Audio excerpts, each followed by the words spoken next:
But I'm going to give you a miracle here in the Quran, in the verse that you quoted yourself. Why is that miracle in the Quran?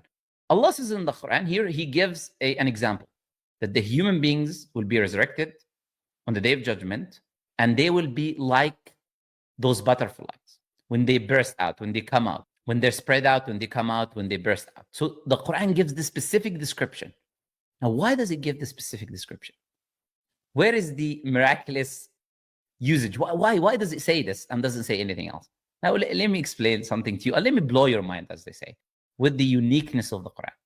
So, you know how a butterfly or a moth forms. We have a caterpillar, and then that caterpillar goes into a cocoon. And then we have a butterfly coming out. But what happens really in that stage when it moves from a caterpillar into a butterfly? What happens? We have the caterpillar wrapping that cocoon, or having that cocoon around itself. And then do you know what happens? It releases enzymes that self-digests itself. And it completely disintegrates. So that caterpillar goes into unaliving its own self. But with what hope? With the hope that is gonna come out as something beautiful, as a butterfly. It's gonna come out as something that is able to fly. It's gonna come out as something which is better, that is gonna be in the skies and the heavens. So it goes into this stage of completely disintegrating by releasing enzymes, self-digesting enzymes.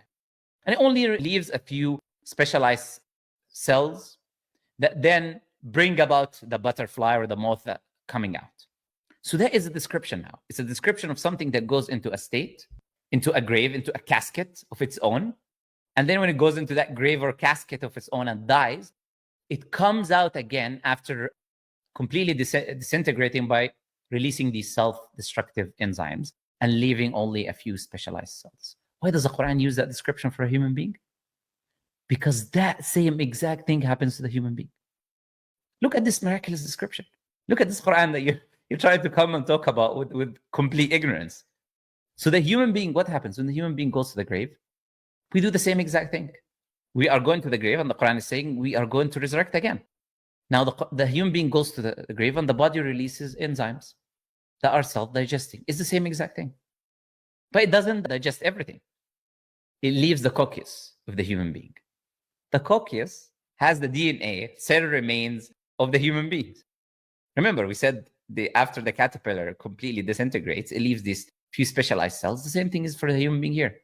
The Prophet ﷺ, and listen to this, 1,400 years ago, told us that the son of Adam, he will be eaten by the dirt in the grave. Everything will eat the son of Adam, except Ujb al-Dhanab, referring now to that coccyx. Now, that coccyx is not eaten by this process of self-digestion, which happens. So that self-digestion happens, but it doesn't eat the coccyx.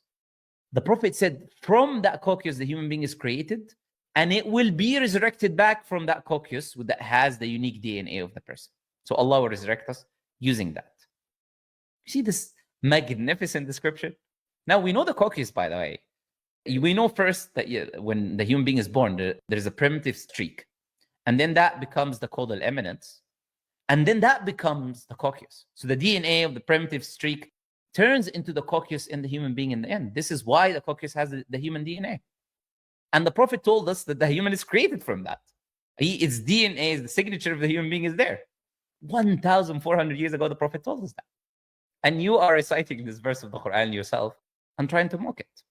It's insane. Like, it's crazy. Like I said, I don't want to make this into a never-ending lecture.